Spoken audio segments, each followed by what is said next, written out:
Welcome to Creative Piecemeal Podcast, a podcast for creatives. I'm your host, Tammy Takeishi. Join me for compelling conversations with artists, actors, authors, musicians, and other creatives about the impact of the creative and fine arts in their lives and our ever-changing world.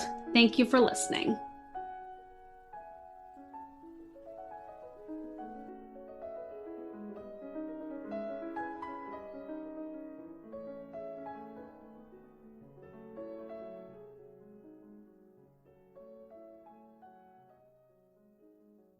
Hello, welcome to another episode of Creative Piecemeal. I'm your host, Tammy, and today I'm joined by Grammy Award-winning jazz bassist, Dr. Todd Coolman.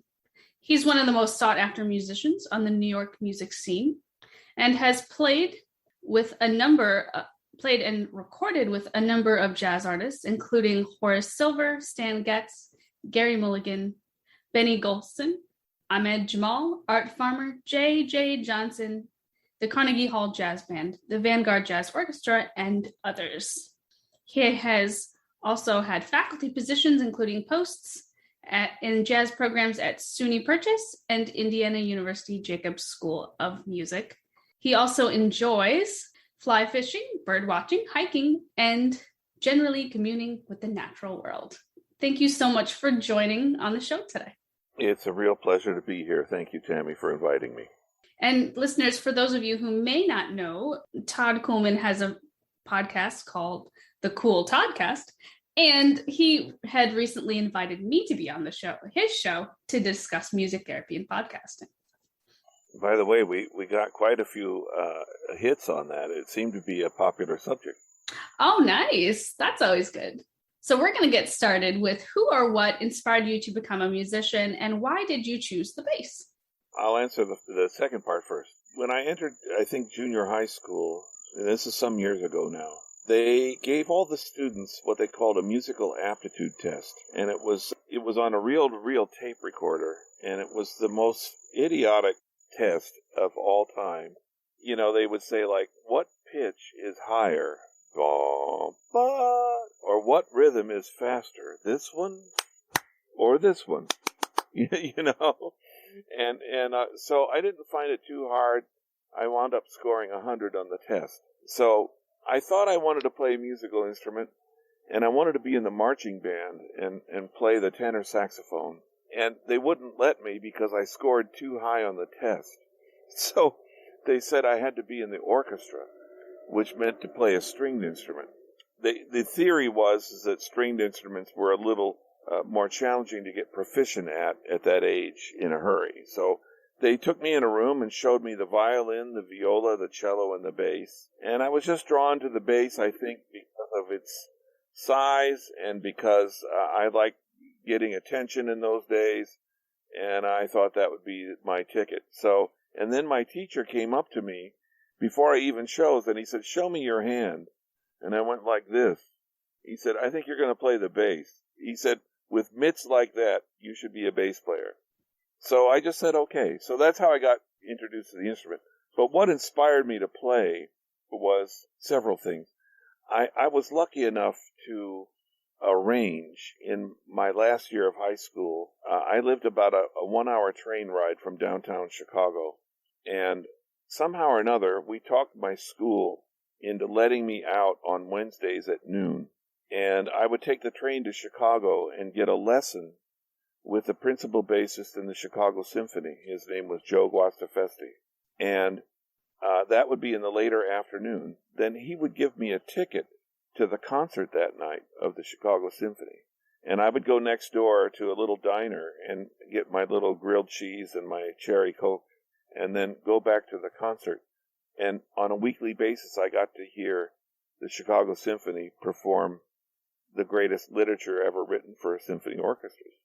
And so that in itself was inspiring. But really got me was I had a local teacher who had been teaching me classical technique and stuff. And one day he brought a record with him, an LP, and said, "There's a bass player on this record that plays a different kind of way than we do." And he said, "I thought you might like to hear it and see another way the bass can be played." So the record was a record called the Oscar Peterson Trio Night Train. And it had Oscar Peterson with, the bassist was Ray Brown. The drummer was Ed Thigpen. I put that record on, and it changed my life. It's the first time I'd ever heard music like that. And hearing the bass, the sound that Ray got, the feeling that he produced on the instrument, everything about it, I was completely in awe immediately. And I remember after hearing about 2 minutes of it, I just said, I want to do that. That's what I want to do. And it was transformative. It was that simple. Such a wonderful origin story of how things came to be. Yeah. I mean, it was just serendipity. And fortunately, I had a teacher who had the wherewithal, the wisdom, and the breadth of knowledge to say, I want to expose this student to as much as I can. So shortly after that, I had there were some older music teachers older than me. I was like 15. In other words, adults who actually asked my parents permission to let me go along with them to Chicago to hear jazz in person. So the first performance I heard of live jazz was Dizzy Gillespie. Oh, wow. Can't beat that. The thing I could hardly understand about it, like I didn't understand the music at all, although I knew it made me feel good. I came from Gary, Indiana, which was a steel town, a factory town. So it was typically full of people who were laborers who did really hard, back-breaking work day in and day out.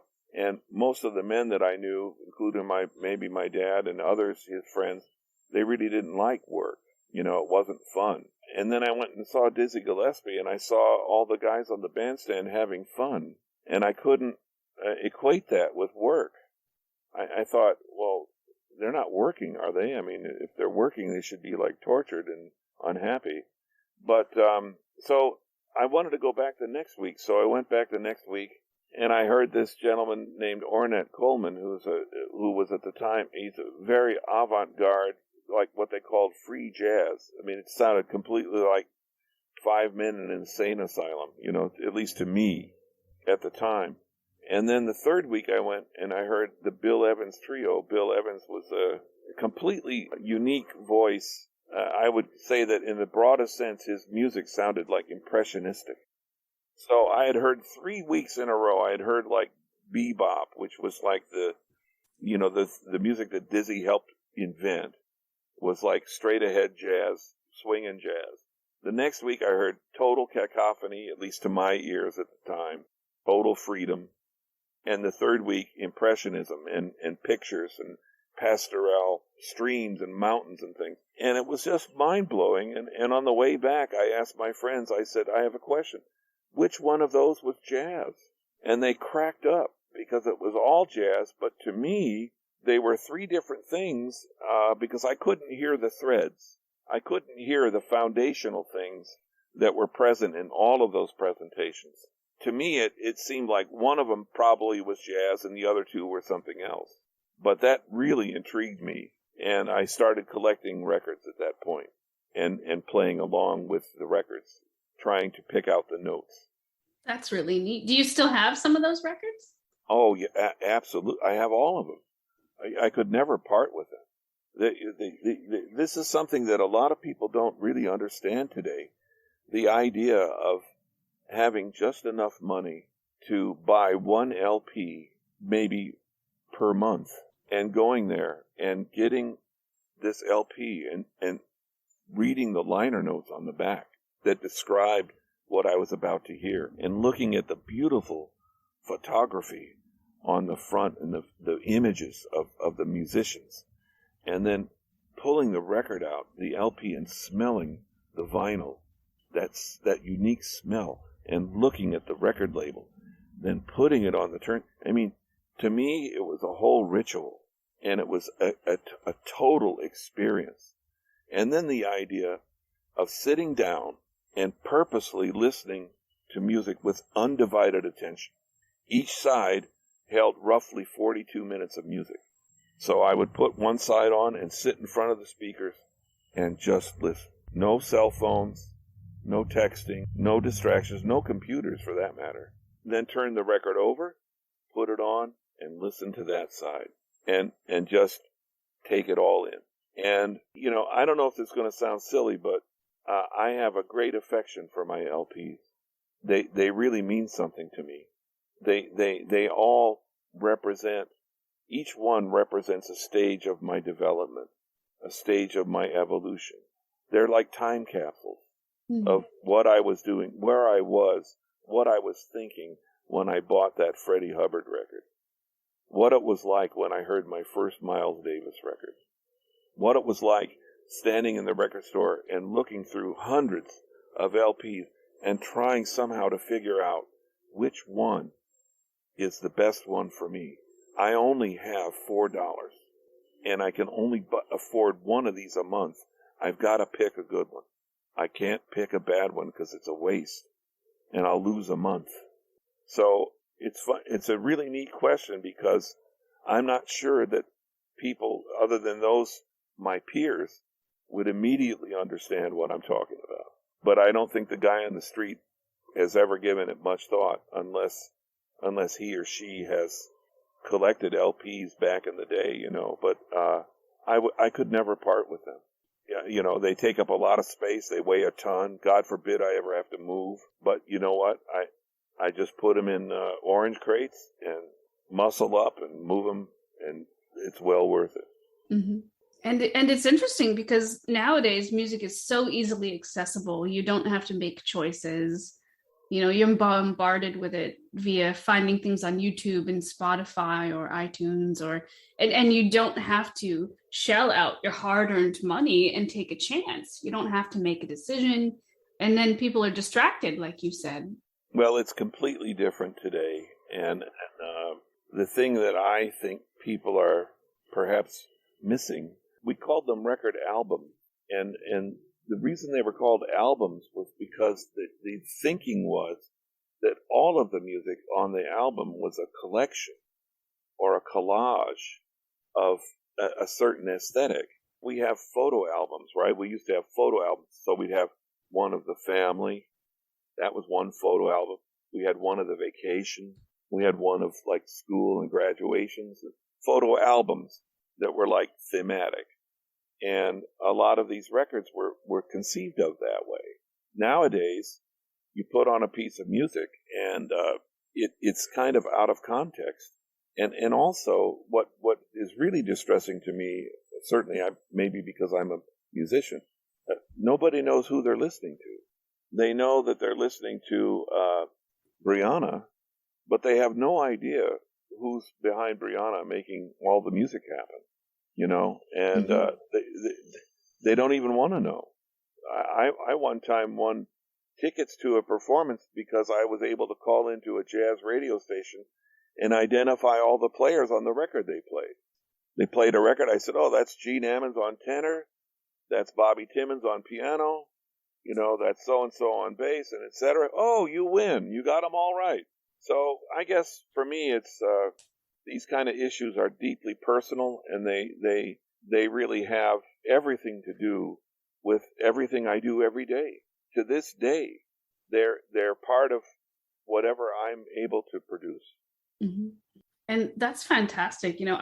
I wish I grew up in an era where I had collected music in such fashion. I mean, I touched on it a little bit in my life because, save money to get like a CD, before the MP3 area. But, then as I got to high school and college, music again was way more accessible. So I didn't get to go through that beautiful struggle that you went through. There's always two sides to the coin. So, yes, I fully appreciate my relationship with that era. But at the same time, if at that time I could have had access to the music that if I could have downloaded any and every, tens of thousands of examples, that would have been nice too. So there's something to that. I try to see the positive aspects of these things, but I suppose I also came into contact with that phenomena through teaching, because a student would come to me with a recording that they were excited about. If they were, say, a saxophone player, they'd say, listen to this saxophone player. And I'd say, that's great. I'd say, by the way, who's the piano player? Lights out. blanks, crickets. Well, who's the drummer? And these were people that could have been, like, historically quite significant, and yet had no clue. And I'm glad that I know, and I wish that they knew, and I hope that they know, and I always try to express to them the importance of knowing. But I firmly believe in teaching. My role was to lead horses to water. Mm-hmm. If you don't want this stuff, don't mess with it. Like, find something you're really passionate about. Yeah. And it's wonderful that even though you came to bass sort of serendipitously, that you just, you fell headfirst in love and you found jazz, and you've done so well with it. Yeah, it's, I wonder, I often wonder what would have happened had that not happened, for example, or what if they would have said, okay, well, you can be in the band and you can play tenor saxophone. Like, there's no way of knowing where that might have or might not have led. Mm-hmm. I might have done that for a couple of years and said, boy, music stinks. I hate this, I'm going to go do this. I'm going to try something else. So, I suppose fate played a role in it. And I suppose to enjoy as a professional person in any trade, I do believe that you have to have some good fortune. Talent alone generally won't do it, and all the other elements that go into it in and of themselves don't really avail yourself the full opportunities. And you have to, for good fortune, being in the right place at the right time, having other things happen accidentally, getting called for a job because the other bass player, unfortunately, was fixing his gutter that afternoon, fell off his ladder and broke his leg. And so you get a call from someone you never worked with before, and you show up and they like your playing. Boom. Mm-hmm. Opportunity knocking. And that's accidental. The key in my profession is to be prepared. Preparation is 90% of it, in my opinion. Very true, because you never know when opportunity is going to knock, and you've got to have your audition pieces ready, and you have to have your repertoire ready, and whatever else you need. Yeah. Well, yes, and in my profession, every night I play is an audition. Just because I've been with a band for like a year doesn't mean if I start taking it for granted, they won't want me around anymore. They'll want somebody who's eager to participate and willing to contribute. If I go up there and go through the motions, they'll get tired of that. So I've got to take my A game every night, or at least try, because I'm auditioning for the privilege of coming back tomorrow and playing with them again. It's a privilege. It's a privilege. They don't owe me anything. And that's such a wonderful way of looking at it too, of looking at music, of looking at sharing in music with others, that it's a privilege to be there each time. And I think it's hard for people sometimes to remember that. One thing that helps me remember it is that my father lied about my age so that I could get jobs in the summer in the steel mills in Gary, Indiana, as a laborer. And I can tell you, at least from my experience, that was just god-awful work. Just back-breaking, mindless, unrewarding work. And so maybe the fact that I know what I don't want to do helps me focus on what I do want to do with maybe a little more passion. Mm-hmm. It's amazing to me in recent years, students, of course, I was running a jazz program at a college for a while, and naturally they would come to me in the spring and say, look, next fall the tuition's going up. I'm from out of state, and I'm kind of concerned. I don't know if I can come back. I can't quite afford it. Can you help me with a scholarship, could you increase my scholarship or whatever? And I would say, well, let's see what we can do. What job are you going to be doing this summer? How much can you earn? They would look at me like with blank faces. Job. I'm not doing a job. I'm just going to stay home and practice, and it's summer. I'm off. And it would baffle me. And I would just say, look, I can't help you if you can't help you. You bring some dollars to the table and I'll see what I can do. Mm-hmm. And that seemed foreign to some of the students I worked with. Baffled me. Of course, times are way different, but when I worked a full summer in the steel mill, I made enough money to pay tuition for the following year. That old cliche, I worked my way through college. That's what I did. Yeah, definitely different nowadays. Well, it is, because college is obscenely expensive. There's no good reason for that, by the way, in my opinion. There's some fundamental changes that would need to be made in how a college is made and administered to make it affordable. Mm-hmm. There's several ways they could cut costs with eliminating needless personnel, and that alone would lower tuition by half. Mm-hmm. You've taught in various universities, and you've got so much experience there, and you've played in groups and bands. Do you feel that your life in the creative arts has turned out the way you expected, or is it right on track? That's a great question. I would say it's turned out so much better than I could have dreamed, much less expected. That those tickets I told you about that I won in a call-in contest, mm-hmm. They were tickets to a taping of a TV show called Just Jazz. I'll tell you who was in the show that I got to see and hear. These names will mean something to people that know jazz and maybe not to others, but I'll just say they were all living legends. Mm. So I can see it in my head now. Al Haig played piano, Ray Brown on bass, Kenny Clark on drums, Dizzy Gillespie on trumpet, James Moody on saxophone, Sarah Vaughan singing, Milt Jackson on vibes, and Joe Carroll singing.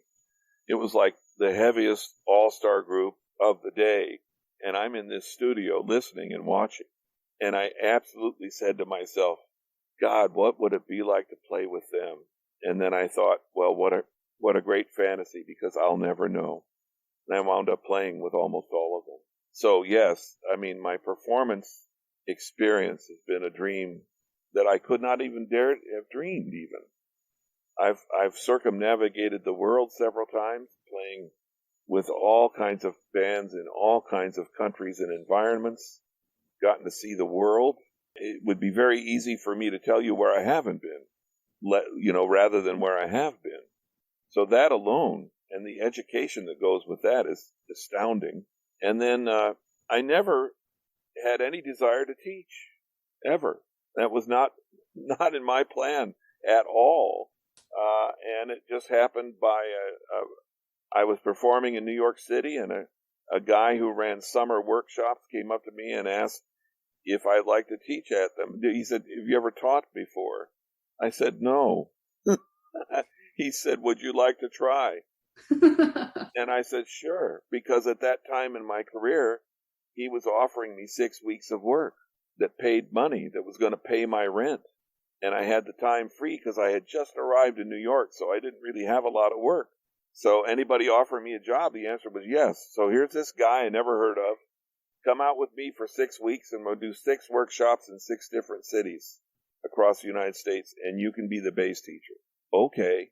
There I was, just like throwing an infant into an Olympic-sized pool. And I just had to use my wits. But as time went on, as I started doing more of that kind of stuff, I found that it was enjoyable. And I flattered myself in thinking that I had something to offer. And out of that, I developed a very long-term and rewarding academic career that I have retired from. So I was in academia for 40 years. And that I had no plan to do that. I didn't foresee that. I wanted to be Joe bass player.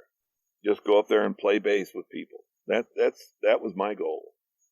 And it didn't matter who, much less legendary musicians. I just wanted to play the bass. I just didn't want to work in a steel mill. Yeah. So to your question, this is a dream I dared not dream. If I had, I would have thought it's impossible. Pure fantasy. So am I fortunate? Do I have gratitude? My gratitude would fill half the state I live in. It's unbelievable. And that's wonderful. And it's so great to hear that when people have such a passion for what they do and such an appreciation for it. It's hard to be a musician in any capacity, and to be able to approach it with such humility and passion and gratitude is just wonderful. It's inspiring. Yeah, being a musician is challenging, but I like to point this out to people. I mean, you're right. There's a lot of challenges, and not the least of which are the ups and downs, which can be radical. Mm-hmm. Way down one day, way up the next, and those swings are very hard to manage at times. I'm an early bird these days, right? I get up kind of early now, and I see these people with their three-piece suits and their briefcases climbing into their cars 6 a.m, getting into the traffic jam to go to the office to do whatever they do. I see them get home at 6, looking like they've been pulled through a knothole. And I think to myself, now that's hard. Mm. So you're right. Being in the arts presents multiple challenges on many fronts. But I think just about anything has its own set of challenges. And I think maybe what we do is my mother used to say, pick your poison, So I think sometimes knowing what doesn't appeal to you helps you find those things which are more appealing.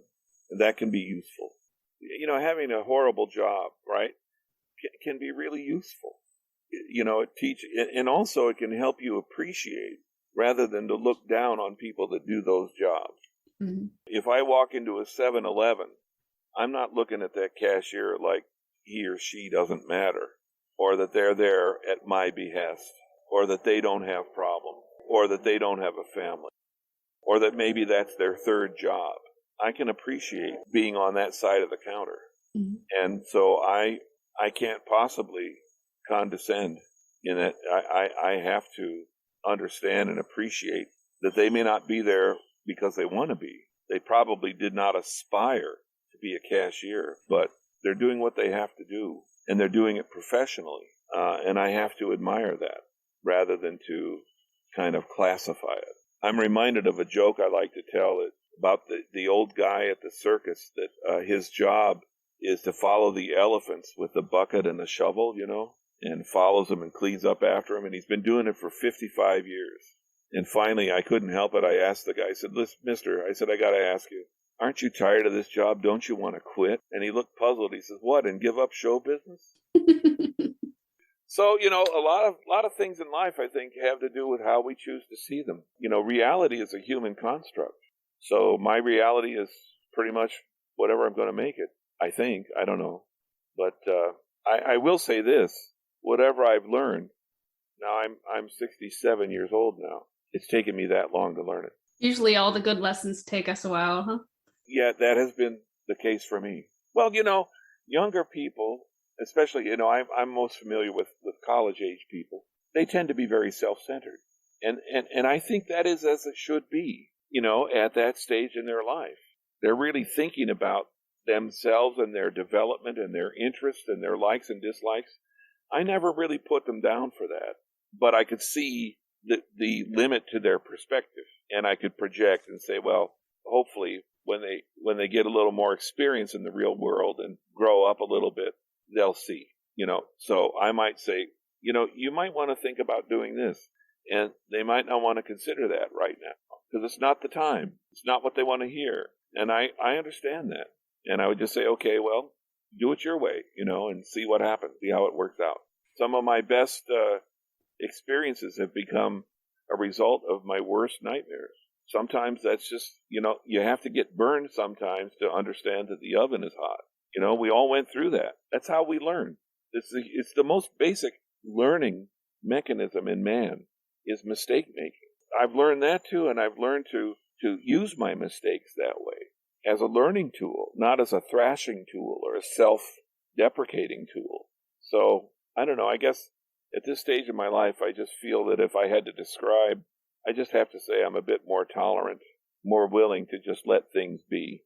Yeah, and that's an important thing to learn and be able to do. I know it's hard for many people for a variety of aspects. Or people can let some things be, but are really stuck on others, Oh, of course. Well, we all have a path to, tread.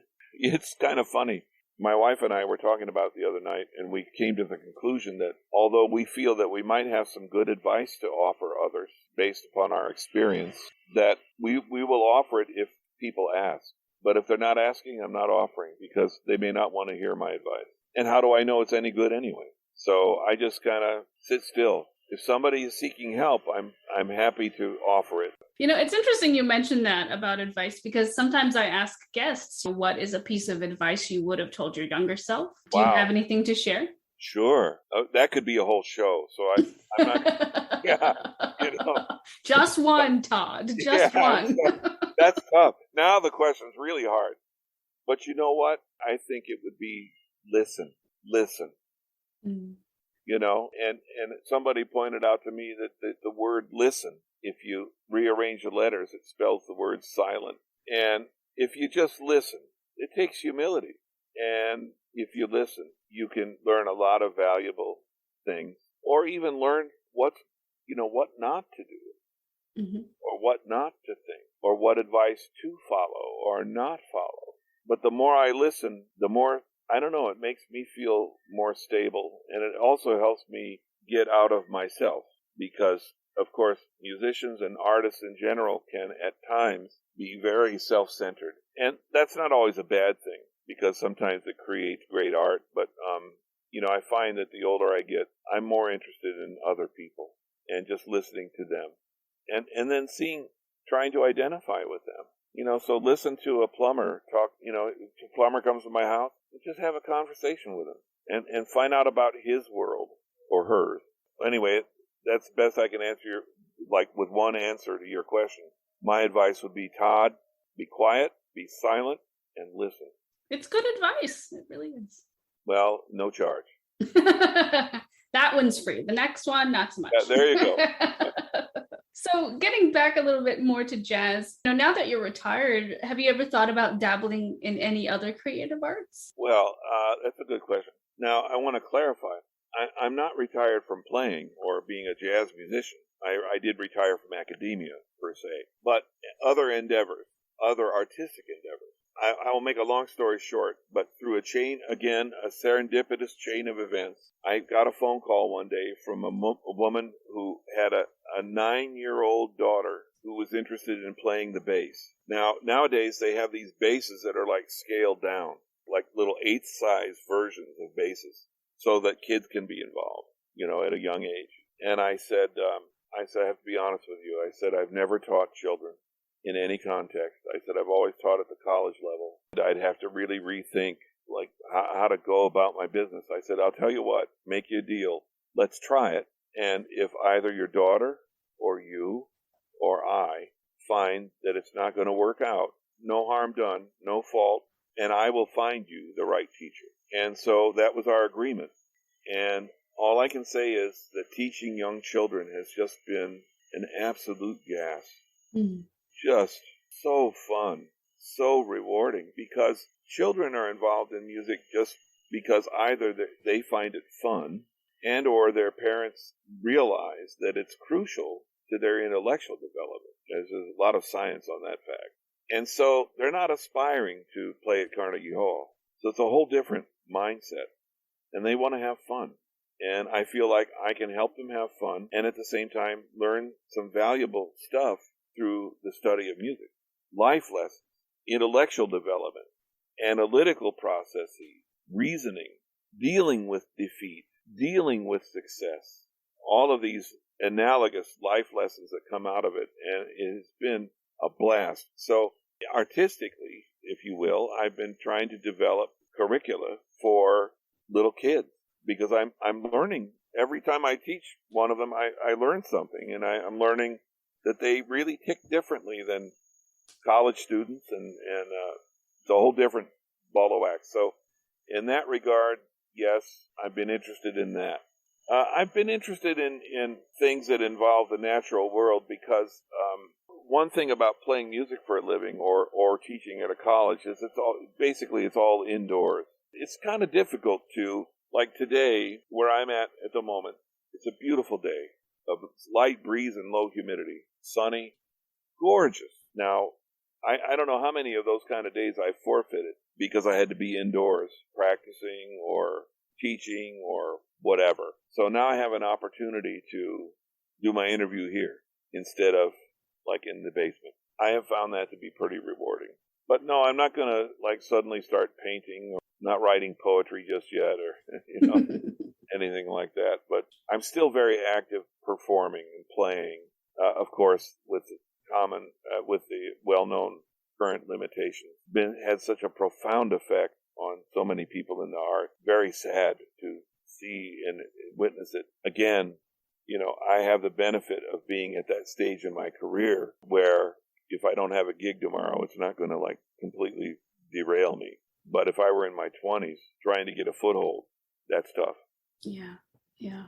I'm hopeful that enough people will do the right thing so that we can really get this thing under control and get back to some semblance of normal operations, whatever that is. Yeah. I know it's certainly rocked the world, but especially the arts, because everyone's sort of having to recalibrate to an extent.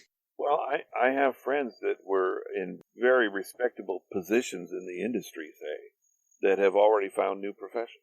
Matter of fact, one of my friends became a music therapist. Oh, yeah, small world. Went to school and got all these degrees and certifications and all this, and just said, I can no longer be a musician and make a living. Mm. So I need to do something different to make a living, and we'll see what happens to the music. No choice. So that kind of, it could be dramatic. Yeah, yeah. And there's another side to that, is that the public in general has been deprived of experiences in the arts. They can't go out and do stuff during the shutdown especially. And I've noticed, I don't know if you've noticed, and I suspect it's ultimately fear-based, but some of the behavior that I've been witnessing in our society is stuff that would never have been imagined even like pre-pandemic. It seems like there's things that people are willing to say and do that are just born of this time. So it's kind of like, I know it's very complex, but it's part and parcel of the deprivation that goes along with a pandemic. Yeah, it's certainly challenged people and pushed people to their limits. And it's understandable. I'm not saying that it's that they're bad people necessarily. It's just the isolation is hard. Human beings by nature are social animals. Mm-hmm. So the idea of being isolated is really trying for everybody, I'm sure. Yes, very true. So anyway, we're going to switch gears. If you could have dinner with any creative person, dead or alive, who would it be and what would you have for the meal? I know you sent me that question. I should have thought about it more. But off the top of my head, two people came to mind. One was Beethoven, and the other was Charlie Parker. And there's a word that I very seldom use because I don't wish to devalue its meaning by overuse. But in my opinion, at least, Beethoven and Charlie Parker were geniuses. And that's a word I don't apply to too many people. But I'd like to have dinner with both of those guys to just get some insight into what kind of people they were. I think I know them quite well as artists, but what is a person who has that rare genius trait? What are they like? How do they see the world? And I'd ask them I wouldn't ask them so much about their music, actually. I'd ask them like the question you just asked me, like, what do you like to eat? How do you feel about this? Tell me a little bit about your upbringing. What do you like to do outside of music? I would do a podcast with them, right? Oh, that'd be amazing. Now, for Beethoven, in both cases, I'd want to have something that they like to eat. Beethoven, I'd probably have some Wiener Schnitzel or something like that. And of course, I don't know what he likes to eat, but Charlie Parker, I think we could throw down on some soul food.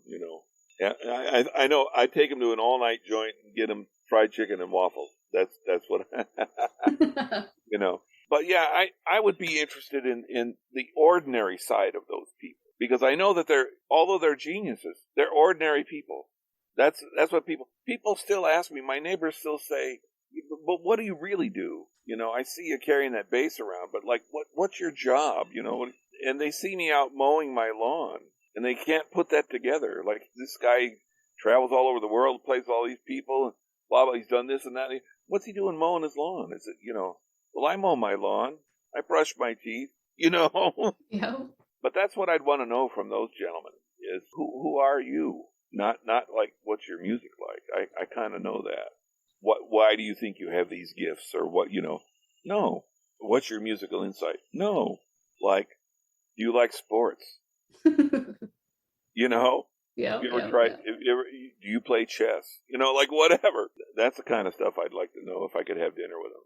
I agree. I think those would definitely be questions on my list too. So one final question. What does it mean to you to live a creative life? Wow. I guess I could offer a simple answer. To find ways to make the best of everything. to find creative ways to contribute, to give, to contribute to our society. Mm-hmm. That takes creativity, whether you're in the arts or not. What if you're a garbage collector? How do you wrap your mind around that to be of service to people? And how do you contend with the way that may be regarded in our society? You have to kind of have a perspective that's creative, that, kind of has a handle on. I think one problem we do have in our society is people will often ask you, what do you do? But they don't want to know, who are you? And we're not necessarily defined by what we do. For all I know, the guy that picks up my garbage tomorrow morning has a PhD in neuroscience. It's not likely, but it's certainly possible. So, but yeah, to me, it's sort of like Freudian in a way. But if you think of it this way, when you're in the womb, you've got it made. Room service for meals, warmth, comfort, nurturing. Yeah. Everything's provided. And you're just grooving. You're just in there, laying up in there.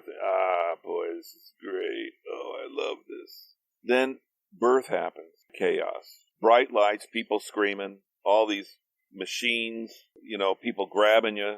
They completely bust your groove the minute you're born. And from that point on, you're in a struggle to find your way through this mess we call life.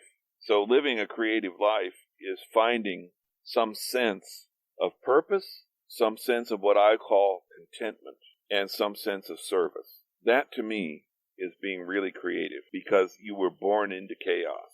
I don't know that everybody looks at it that way, but that's how I see it.